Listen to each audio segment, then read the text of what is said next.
So, time management is really self management.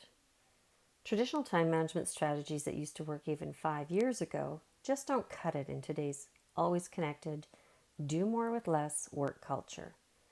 And this doesn't appear to be slowing down anytime soon. So, you could schedule and plan, but now you also need to be more flexible and allow for the unexpected. And how can we accommodate for all of that and still get everything you need to do done? It's a big challenge. But planning is still very critical to our daily success because when you go into a day that's unplanned, then you're at the mercy of whatever comes at you. When you do have a plan, though, then you're not as likely to let the unplanned things get in your way. Failing to budget the time to work your plan means that you're hoping the time will be available to get it done.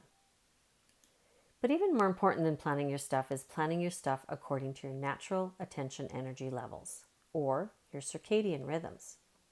And this is your new best friend in the battle of stress and overload and getting more stuff done. So, what exactly does that all mean?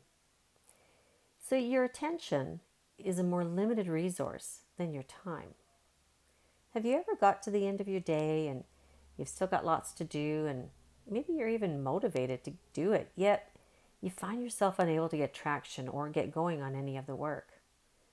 In this circumstance, you may tell yourself that you ran out of time, but you really actually just ran out of attention to give.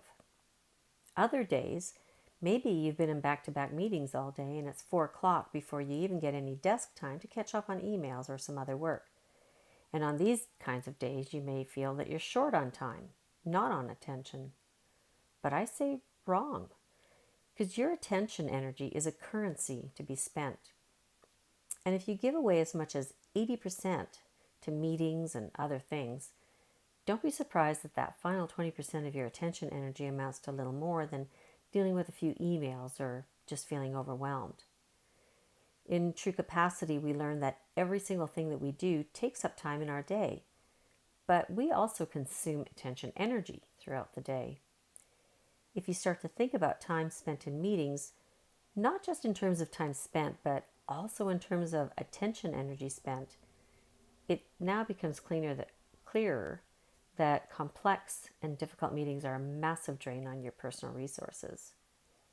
Attention energy is your currency, so you need to budget and spend it wisely.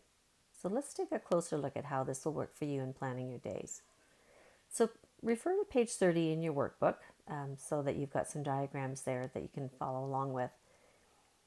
We all experience different levels of focus and energy throughout our days, and for the most part, they're pretty much the same every day.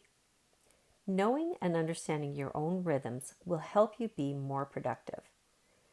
So there's an example there of how I've broken it down into 3 levels. This isn't an exact science, but it does give you a visual of how cycles do move throughout the day. Of course, there's many other levels in between that, but for this purpose, we're using 3. So the first one is proactive. And that's that time of day when you're really fired up. You know, you're alert, you're focused. You know, you're a real productivity machine, a powerhouse. And this is when you can make important decisions. You can tackle complex tasks. You can really dive deep into some tough stuff. The effective time of day is, well, you're still on, but now your attention's kind of waning a little bit. You're more easily distracted. Sometimes you're still amazingly productive, but the attention's starting to lack a little bit. And then that passive time of day, this is when, you've hit the wall. The lights are on, but energy is diminished. You struggle with any kind of tasks, and decision making is really difficult. So if you look at that graph there, and that's my attempt at creating a graph for visual purposes, this is an example of energy and attention levels as they move throughout the day. So I may start the day off in a passive state and then slowly build to effective. And at about 10 o'clock, I'm hitting my stride. And it drops and rises throughout the day. And the rhythms continue on throughout, to the end of the day. Like, have you ever caught yourself that second wind when you really should be getting to bed? That's probably your circadian cycle at work.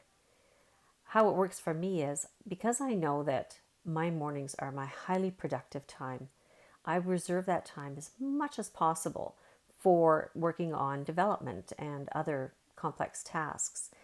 I try to put my client meetings off to the afternoons because that's when I know my energy is less. But I also know that if I'm sitting at my desk at 3 o'clock in the afternoon, it's a real struggle for me to stay awake. But I still have some day ahead of me, so I want to have some very easy tasks that I can do during that phase. Now, looking at that graph, what I want you to notice is that there's not really a lot of available proactive hours in your day. So it's vital that as much as possible you reserve and protect that time for the really big, important stuff. You need to be more strategic about when you plan for the big stuff. Traditionally, most people gear up mid-morning.